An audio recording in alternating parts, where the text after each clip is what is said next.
Bom dia, pessoal. Pessoal, primeiramente eu gostaria de agradecer ao pessoal que está trazendo macarrão, arroz para casa da sopa. Que continue, isso aí faz falta. Eu tenho um convite para fazer para vocês. No dia 29/8, numa quinta-feira, a gente vai ter uma palestra com a Tânia Maria Bueno. Ela é de Araraquara. E ela vai fazer a palestra, vai trazer um grupo vocal junto com ela, que eles vão cantar 5 músicas para nós. É Roxinóis e Batuíra. É muito bom, então, por favor, compareçam. E vamos fazer a peça inicial, então?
Agora eu gostaria de chamar o palestrante do dia, o Chocolate.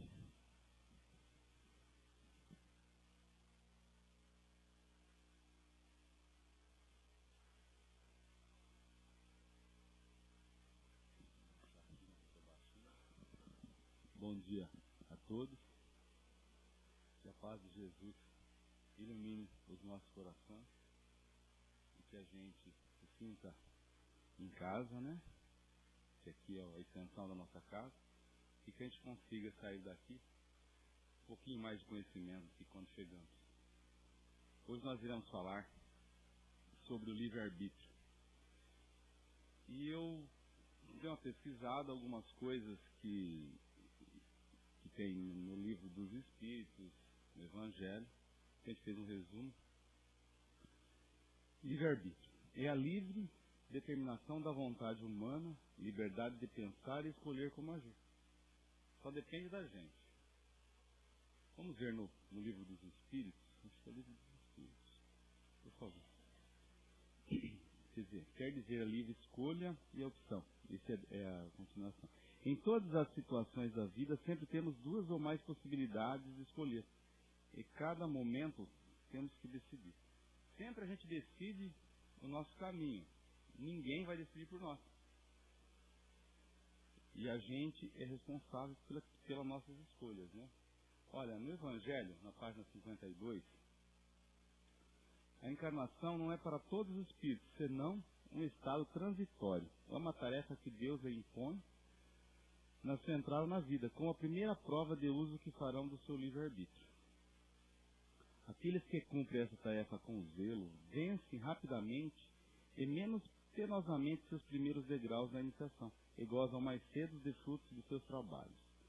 Aqueles, ao contrário, que fazem mau uso da liberdade que Deus lhes concede, retardam o seu adiantamento. Pode mudar. Livro dos Espíritos, questão 121.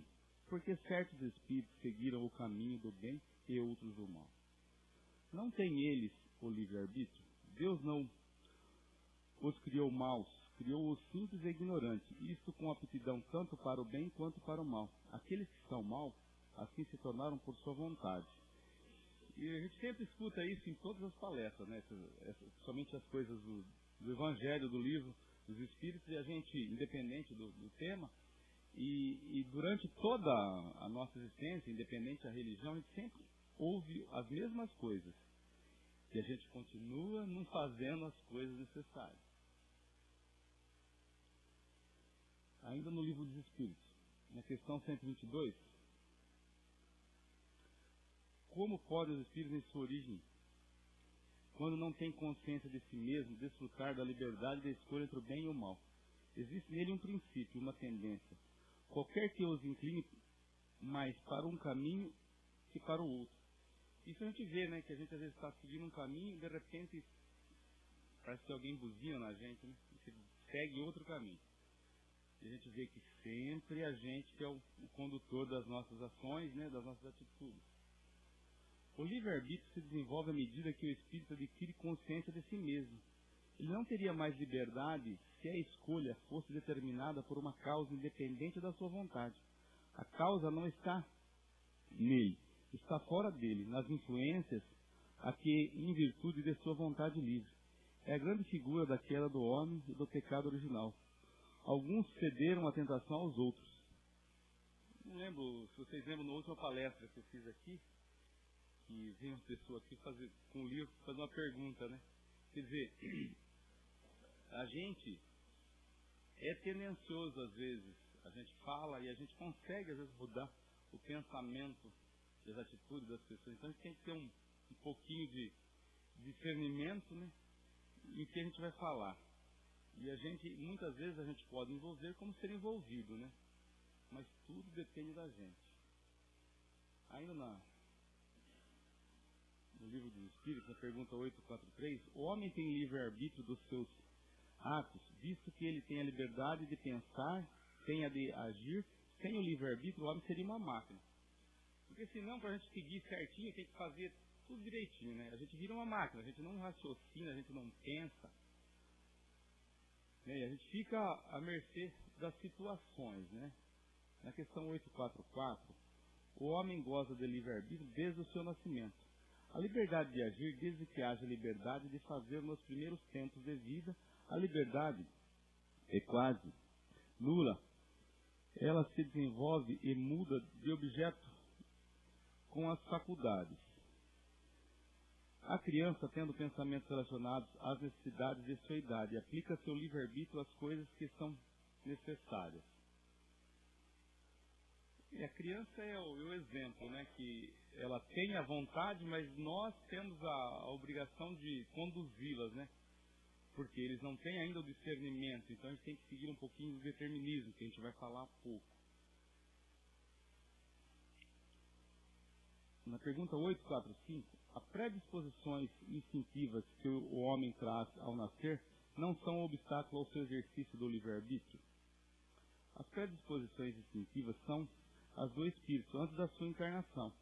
Conforme for ele mais ou menos avançado, elas podem solicitá-lo para atos repreensíveis e eles serão secundados nisso pelos espíritos que simpatizam com essas disposições.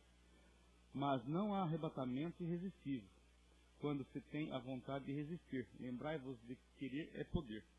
Ou seja, a todo momento a gente é cometido de certas vontades, certas tentações, mas sempre cabe a nós ter a decisão do que é bom e do que é mal para nós, né?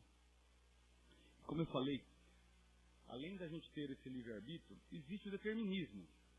É o acontecimento de fato sem que a pessoa possa escolher, usar a sua vontade, porque outras causas internas ou externas é que determinam o ato. São coisas que nós temos que passar durante a nossa vida.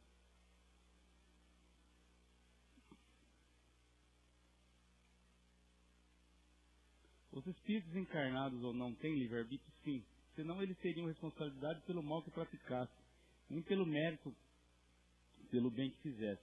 Mas esse pleno porque é relativo à evolução do ser. Ou seja, cada um consegue um entendimento nas coisas, cada um vai seguir o seu caminho.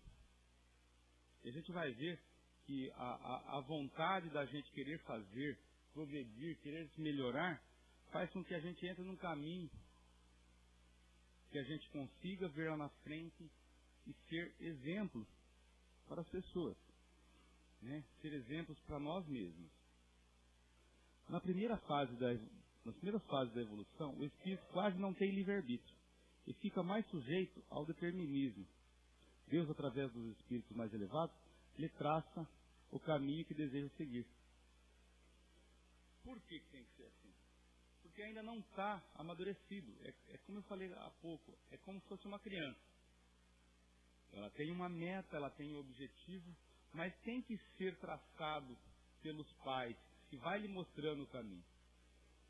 Olha a responsabilidade do pai, dando-nos a oportunidade para nós virmos aqui, termos a liberdade, até certo ponto, e ter algumas determinações para nós. E ao passo que nós, como pais, também temos que ter essa determinação com os filhos, né? E conosco mesmo. O espírito é colocado diante das situações que não foram escolhidas por ele, mas planejadas por orientadores espirituais para o seu desenvolvimento intelectual e moral, ficando submetido ao instinto. Porque mesmo a gente sendo direcionado, a gente tem um instinto de que aquilo é certo ou aquilo é errado. Mas nós temos que seguir aquele caminho por ele determinado. Nós temos esses orientadores espirituais. A gente faz estudo aqui às sextas-feiras, a gente vê que, por exemplo, antes de haver a reencarnação, a gente tem um planejamento. E nós temos esses orientadores que nos auxiliam. Muitas vezes nós pedimos o mundo e o fundo para passarmos aqui as dificuldades, as determinações da vida. Mas Deus, como é bom, Ele nos deixa pouca coisa para... Por quê? Porque é difícil. No dia a dia, é difícil a batalha, é difícil a luta. Mas nós temos a capacidade. À medida que o espírito evolui, começa a adquirir experiência, a ter a liberdade de escolha. Esse livre-arbítrio crescerá, até o espírito não mais ficar submetido ao determinismo algum. Aperfeiçoado, o espírito entende o plano divino, coopera voluntariamente, ao exemplo de Jesus. Eu não busco a minha vontade, e sim a vontade daquele que me enviou. Ou seja, a gente começa já a entender o bem, a praticar o bem, a pensar o bem. A gente começa a não ver a nossa vida como um ego, só nós, como um todo. Fazer para os outros aquilo que nós gostaríamos que os outros fizessem para a gente. E que a gente sinta nas dificuldades da vida um estímulo para o crescimento, tanto material quanto o crescimento espiritual. E é muito importante, né? Todas essas dificuldades que nós passamos. E ainda por determinismo divino, querendo ou não, estamos sujeitos à lei de causa e efeito, ao receber as consequências dos nossos atos, bons ou maus, no mundo terreno ou no plano espiritual. Já tivemos o livre-arbítrio ao agir, e agora a lei divina nos determina colhermos o resultado. A gente que vem no centro sempre fala, né? Que a plantação é livre, mas a colheita é obrigatória. Né? O determinismo, eu lembrei de uma historinha agora, onde todos falam que nós temos uma cruz para carregar. E tinha um senhor forte. Eu vou lá pegar a minha cruz, carregar para atingir os meus objetivos na terra. E chegando lá, ele viu um monte de pessoas, cada um pegando a sua cruz. Ele falou, essa cruz é pequena, né? Mas ele era grande e forte, aí veio a cruz dele, era maior que todos. Né? Aí ele botou nas costas e começou a caminhar. Ele via que todo mundo estava se adiantando e ele ficando para trás. E ele fez o quê? Não posso ficar para trás. Cerrou um pedacinho da cruz e botou. E continuou a caminhada. E ele via que, mesmo ele sendo forte, com boa saúde, com boa disposição, os outros iam à sua frente. Parou novamente, cortou mais 2 pedaços da cruz dos lados. E mesmo assim, não alcançaram as outras pessoas. Parou novamente e cortou mais um pedaço da planta. E continuou a caminhada, aí já estava junto com as pessoas. Chegou, enfim, a um abismo, na frente de todo mundo. E lá tinha demarcado o nome de cada um. E ele chegou ali e falou, e agora? Como que eu vou passar? Eu tenho que passar para o outro lado. Olhou aquele abismo profundo. Aí chegou alguém e disse para ele, é só atravessar. Mas ele, como? Pegue a sua cruz, deite no abismo. Mas não dá. Claro que dá. Todas as cruzes foram calculadas. Se você deitar a sua cruz certinha, ela vai. Tem um buraco lá que parece um T, ela vai encaixar direitinho. Mas a minha está pequena, justamente porque você cortou, você pulou etapas, você quis ser o primeiro. E nós nunca devemos ser o primeiro. Nós devemos concluir as nossas obrigações como fomos programados. E agora, o que eu faço? Você volte, pregue cada pedaço e retorne. Isso, para a gente, é um estímulo, porque todos nós temos a liberdade. Quantas vezes na nossa vida, nós, em certas situações, a gente, para tirar proveito próprio, nós roubamos, desviamos, maltratamos, tudo em prol do nosso egoísmo, de ser o melhor que o outro. E Jesus não ensinou que a gente tem que ser o melhor que o outro, ele ensinou que a gente tem que ser bom, primeiro conosco.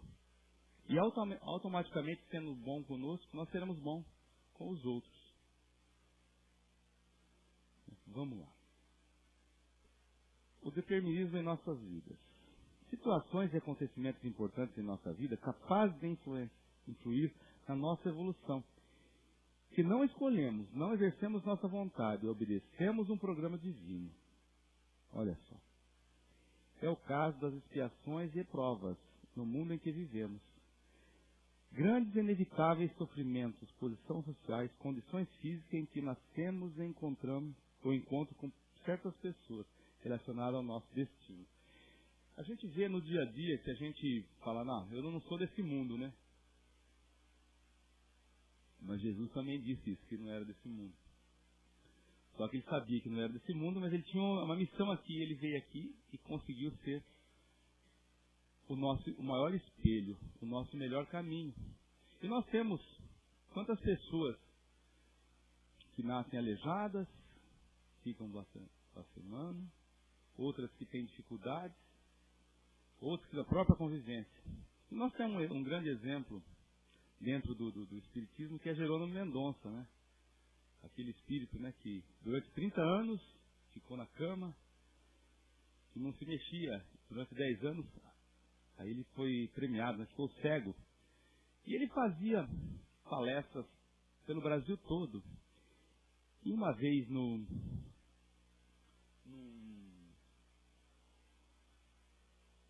congresso espírita que teve em Campinas, no sábado era o Divaldo Pereira Franco, no domingo era ele.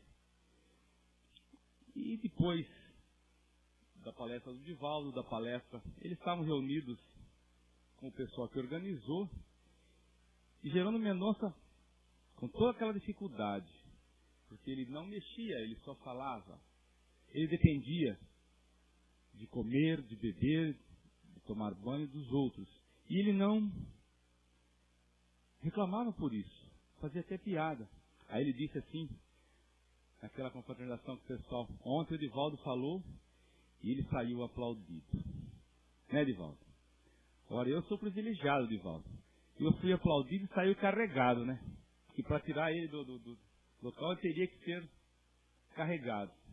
Então, eu acho que as limitações determinadas é de acordo com os nossos atos, né?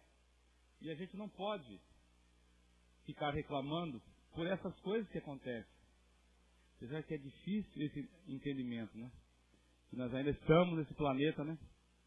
A hora que nós estivermos um pouquinho mais evoluídos, né? Pode mudar. Não há determinismo no ato da vida moral.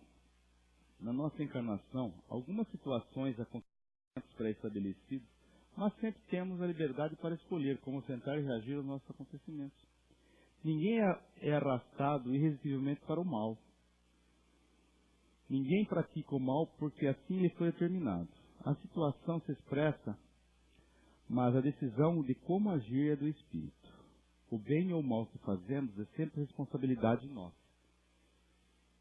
E a gente que vai vendo que nós vamos chegando a certa idade, que tudo aquilo que nós fizemos de bem, de mal, a gente sempre depois raciocina, nossa, aquela atitude poderia ser diferente. Eu maltratei um amigo, maltratei a esposa, o esposo, o filho, o colega de trabalho. Eu tirei a oportunidade daquela pessoa de crescer. Eu o atrapalhei. Nós esquecemos que nós somos anjos ainda, né? Em evolução. Somos sementes de anjos. Aqueles que a um dia vai chegar à angelitude.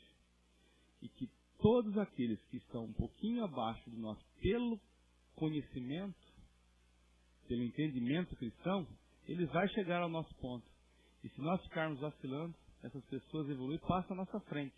Porque cada um será dado segundo as suas obras. O livre-arbítrio e o progresso. O nosso progresso se faz no campo do intelecto e no campo moral. Começa o desenvolvimento intelectual. Pelo intelecto é que tomamos conhecimento das coisas, situações, causas e efeitos das ações. Conhecemos, podemos compreender o que é bem e o que é mal. Escolhemos o que vamos fazer. Aumentando o livre-arbítrio, também aumenta a nossa responsabilidade. Essa palavrinha, né? Responsabilidade, ela se encaixa em tudo. Na família, no trabalho, na nossa vida perante a nossa rua, ao nosso bairro, à nossa cidade. Nós muitas vezes criticamos o que os outros fazem, mas e nós? Fazemos aquilo que é necessário para o nosso progresso moral e intelectual? A gente viu aí que primeiro a gente aprende, depois a gente pratica.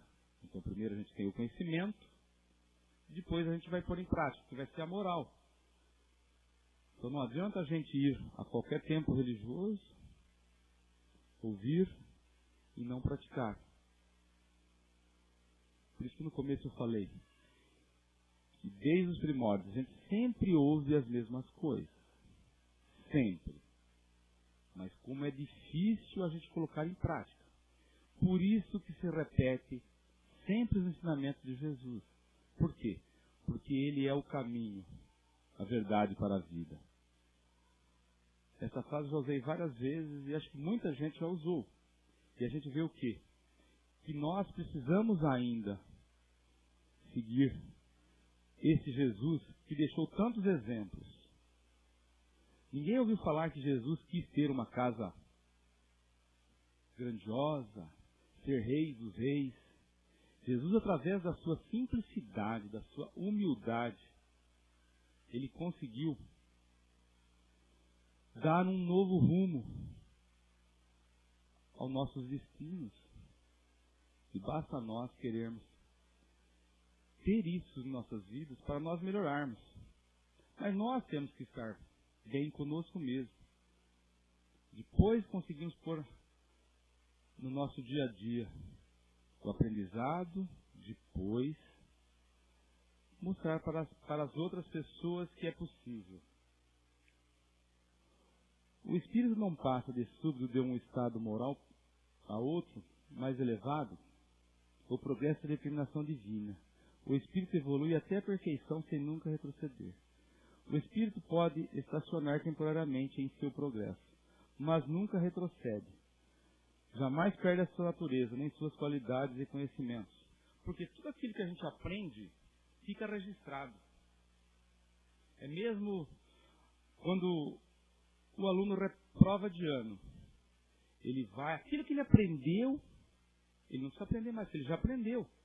Como tem algumas matérias que ele não conseguiu aprender, ele volta para refazer. Isso aí é como a água. Dando exemplo da água. Que a água nasce lá na sua fonte, ela vai descendo, contornando todos os obstáculos. Se tiver um buraco, ela enche esse buraco, depois ela vai contornando. Ela segue o seu destino até desembocar no mar. Exceto o Tietê, né? Acho que é só o Tietê que desemboca no mar aqui no Brasil. É assim. E a água é o maior exemplo vivo para isso. O progresso dos espíritos é desigual, justamente porque depende do livre-arbítrio de cada um.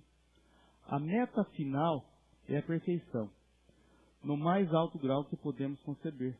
Os espíritos chegarão à perfeição de acordo com seu empenho pessoal em progredir e sua aceitação à vontade de Deus. Por quê? Porque, como eu falei agora há pouco, nós somos sementes de anjos, nós temos a possibilidade de crescer, de evoluir, mas depende exclusivamente da gente, do nosso empenho, da nossa determinação. O determinismo que tem que vir de dentro de nós. Porque o determinismo divino já existe, que é para o bem, para o progresso do espírito. E esse progresso que a gente fala, não é o progresso material, é o progresso intelectual, onde a gente vai aprender. E o melhor, o progresso moral, onde nós vamos colocar em prática tudo aquilo que aprendemos. E como a gente viu lá atrás, que tudo segue junto. O progresso material, intelectual e moral. Cada um ao seu tempo, cada um ao desejo de cada um. E a gente vai sempre tentando melhorar. Esse é o espírito de cada um. Tentando não ficar parado no tempo, como a gente fala. Porque às vezes a gente fala, nossa, fulano lá está parado no tempo. Fulano não evolui. Às vezes, podemos até conversar com ele, mas não para cobrar, para motivá-los. Porque eu falo que essa liberdade que Deus nos dá de crescermos espiritualmente, não é só para nós crescermos. Nós temos que crescer e trazer as pessoas que estão à nossa volta. Quando sabemos que tem algum amigo doente, alguém pega o telefone e liga, ou fazemos melhor, vamos lá visitá-lo.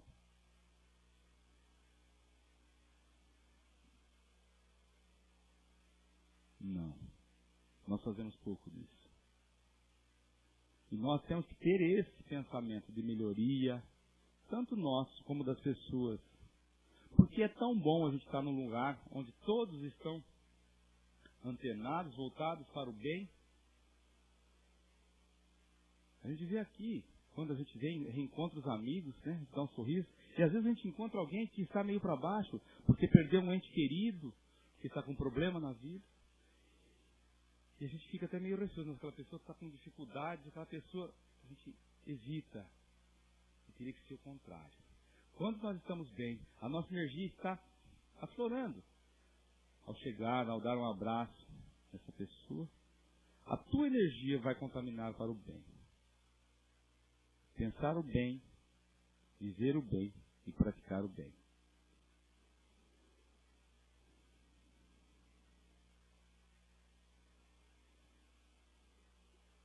E está quase acabando, né? E essa liberdade, vocês têm uma coisinha que a gente preparou para o final? Essa liberdade que nós temos, ela nos dá a oportunidade de fazer e desfazer o que a gente quiser. E nós seremos responsáveis pelas nossas atitudes, tanto para o bem quanto para o mal. E essa visão que a gente tem do bem e do mal, cada um enxerga isso de uma forma. Muitas coisas que para mim é bom, para outros. E muitas tentações que atrapalham as nossas vidas, muitas vezes para mim é bom a princípio, aí eu vou ver com o passar do tempo que não foi bom. E essa liberdade que nós temos de escolha é algo muito interessante. Eu tive conhecimento há vários anos de uma história verdadeira. Alguém já viu na televisão aqueles programas de cidade, quando tem aniversário da cidade, eles vão lá, procuram saber a economia, a cultura, Na Barra da Veia deram um grande valor pro Paul, né? Entrevistaram o Paul e tal. E numa cidade aí, chegando nessa cidade, a jornalista e o seu cinegrafista. Uma praça bonita, contornaram a praça e tinha lá uma pessoa alcoolizada, um jovem lá dos seus 30 e poucos anos. E o que chamou a atenção da jornalista, ela disse ao cinegrafista, eles estavam no carro, não estavam fazendo matéria, filmando nada. Olha que rapaz bem apessoado, já de fogo, esse horário, 10 horas da manhã, com esse mundo maravilhoso pela frente, ele aí, ó, perdido. Aí o cinegrafista brincou, acho que você gostou do mendigo, né? Ela falou, não, eu estou olhando que é uma pessoa bem apessoada, um corpo bonito, um rosto bonito. E lá saíram fazer as matérias. E na hora do almoço, eles foram a um shopping. E estavam comendo. Aí, de repente, essa jornalista vê o quê? O moço. E ela toca e falou assim, ele não é um mendigo? Ele falou, não. Ele está super bem vestido, cheiroso, ao lado de uma mulher bem vestida. Ele, não, você está enganado. Não, mas esse é o mendigo. Não, está enganado. Ela ficou matutando, né? Acabaram de almoçar. A sua curiosidade era maior. Ela foi conversar com uma pessoa ali, segurança do shopping. Falou, viu, o que é aquele senhor? Ah, ele tem uma loja aqui no shopping, tem outra no centro da cidade e tem uma fábrica de roupas. Ele é uma pessoa muito boa, uma pessoa caridosa, religiosa, um senhor de bem. Ele tem algum irmão? Ah, sim, ele tem um irmão gêmeo. Ah, pronto. Era o que eu queria saber, né? Porque eram duas pessoas, naquele determinado espaço de tempo, não haveria tempo para se tomar um banho, se barbear, se trocar de roupa e arrumar uma companheira tão bela como estava. E ela disse assim, vamos na praça ver se o mendigo está lá. Ou se ele se transformou num príncipe encantado. E para a sua decepção estava lá o mendigo. Ela se aproximou e tentou conversar com ele. E ele foi meio arredio. Mas com jeito, ela levou alguma coisa para ele comer, um lanche. Ele comeu, ela esperou. E perguntou para ele. Por que ele, um moço tão bonito, jovem, com uma vida imensa pela frente, estava ali? Entregue a bebida, né? E ele disse, quando criança, meu pai era um alcoólatra. Ele batia em nós, não trazia alimento, batia na minha mãe. Ele não nos fez bem, não nos deu amor. Ele só nos maltratou. E eu cresci revoltado, por isso que eu me tornei assim. Mas você tem a vida toda pela frente, não quero mais conversar. Foi embora. E ela ficou indignada, falou assim, realmente, né? Tem pessoas que realmente desanimam da vida, né? O pai é alcoólatra, nunca deu carinho, nunca deu amor, e ele se tornou essa pessoa amarga, voltada para o vício. E foi ela então ao shopping, e que ainda encontrara aquele irmão do mendigo. E o encontrou. E perguntou se podia lhe conversar 5 minutinhos. Ele, com certeza. E sentaram. E ela disse, estão fazendo a reportagem, fiquei sabendo que o senhor é um empresário de sucesso, tal. O que levou o senhor a ter uma família, ser uma pessoa trabalhadora, religiosa, fraterna? Sabe, moça, quando criança, meu pai era alcoólatra. Ele batia na gente, batia na minha mãe, não levava alimentos nenhum para a nossa casa. Só nos dava tristeza. E eu prometi para mim que aquela lição eu não iria reproduzir. Aquilo serviu de estímulo para o bem. Então hoje eu vivo bem, eu penso bem e pratico bem. Então vocês veem que duas pessoas que conviveram na mesma casa, com os mesmos ensinamentos negativos, nada estimuladores, seguiram caminhos opostos. Por quê? Porque tem a liberdade de escolher. Deus nos dá essa liberdade. O que fazemos na nossa vida corre por nossa conta. Ele podia seguir um caminho totalmente como seu irmão, ou vice-versa. Mas é mais fácil, muitas vezes, a gente jogar no time do CDM. O CDM é o coitadinho de mim, né? Só acontece comigo. Não é assim? Só acontece comigo, com os outros não. E nós tivemos exemplos nessa família. E nós, que estamos aqui hoje, queremos seguir qual caminho? O do progresso, de pensar o bem, de viver o bem.